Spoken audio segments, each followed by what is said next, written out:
thil lomom chan chen tha thil lomom em jofa channel tangkhan milo pe a paisa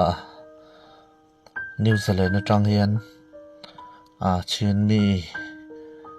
chin sipai ho keimani CDF ke KG tajin kontan tang tajin kontan hian paisa milo tan puina kandonga tuna hian kan lo mai mani mani lok ta bokhan kan naute tun nai loka pani kan chan boka kuma yes khan le kalita katu kha na kan chan boka heta vaphai ke da hian kan duty na len chi ron ta boka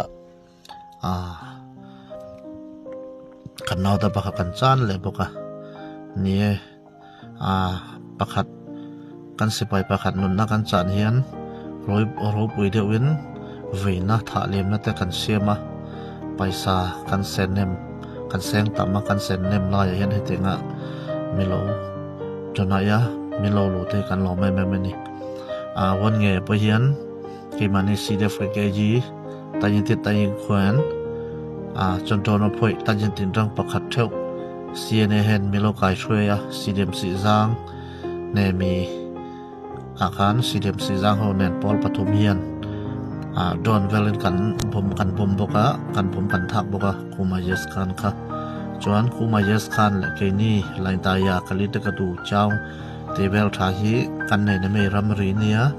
chuan heta hian tuna paisa milo pek te hi silai mu te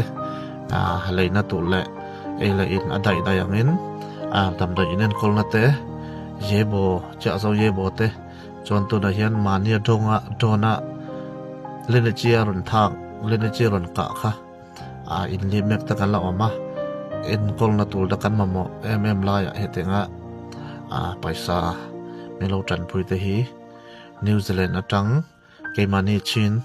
ka ko ye tat ho om na bi ka melo lu te hi kan lom ni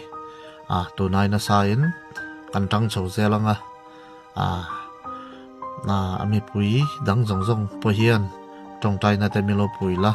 le tu na milo pe tu te New Zealand tang milo pe tu te le jofa journal tang milo du sak tu te laka lom thu kan soye